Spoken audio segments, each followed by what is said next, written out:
টিকা নিয়ে অসুস্থ হয়ে যাচ্ছি, কিন্তু টিকা তো নিয়েছিলাম সুস্থ হওয়ার জন্য। তাহলে অসুস্থ হচ্ছি কেন এবং আমাদের টিকা নেওয়া উচিত কিনা জানতে পারবেন এই ভিডিওতে। আমি সৌরভ ইসলাম সাগর, এমবিবিএস ফোর্থ ইয়ার। টিকা নেওয়ার পরে আমরা কেন অসুস্থ হয়ে যাচ্ছি এটা জানতে হলে প্রথমে আপনাকে বুঝতে হবে টিকা কিভাবে তৈরি করা হয়। যেসব জীবাণু আমাদের শরীরে রোগ তৈরি করে সেই সব জীবাণুকে নিষ্ক্রিয় করে অথবা মেরে ফেলে, অথবা সেই সব জীবাণুর কিছু পার্ট নিয়ে টিকা তৈরি করা হয়। অর্থাৎ টিকার ভেতরে যে জীবাণুটা আছে সেই জীবাণুটা রোগ তৈরি করার যে ক্ষমতা সেটাকে ধ্বংস করে দেওয়া হয়। আমাদের শরীরে যখন টিকাটি পুশ করা হয় তখন এই মৃত বা নিষ্ক্রিয় যে জীবাণু সেটাকেই পুশ করা হচ্ছে।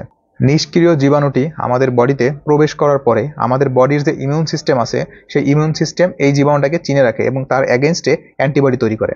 পরবর্তীতে যখন সত্যিকারের জীবাণু, যেই জীবাণুটা রোগ সৃষ্টি করতে পারে, এইটা আমাদের বডিতে প্রবেশ করে, তখন কি করে, তখন আমাদের বডির যে ইমিউনিটি বা ইমিউন সিস্টেম সে কিন্তু আগে থেকেই এই জীবাণুটাকে চিনে, যার ফলে সত্যিকারের জীবাণুটা প্রবেশ করলে আমাদের বডির সাথে সাথে ওটাকে চিনে এবং তার এগেনস্টে যে অ্যান্টিবডি তৈরি করেছিল সেটা কাজ করে জীবাণুটাকে ধ্বংস করে ফেলে। টিকা নেওয়ার সময় যেহেতু নিষ্ক্রিয় একটা জীবাণু আমাদের শরীরে প্রবেশ করানো হচ্ছে, যার ফলে আমাদের জ্বর হতে পারে, জায়গাটা ফুলে যেতে পারে, ব্যথা হতে পারে, এবং এটা সম্পূর্ণ নর্মাল। এটা কিছুদিন পরে একাই ঠিক হয়ে যাবে।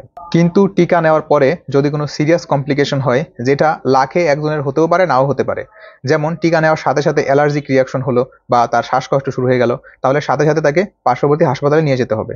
তাই টিকা নেওয়ার পরে যদি জ্বর হয়, ব্যথা হয়, শরীর ক্লান্ত হয়ে যায়, তাহলে ভয়ের কিছু নাই। টিকা নিয়ে আপনার অভিজ্ঞতা কি জানাতে পারেন কমেন্ট বক্সে, এবং ভিডিওটা শেয়ার করে সবাইকে দেখার সুযোগ করে দিবেন। আমার আইডিটা ফলো দিয়ে রাখবেন।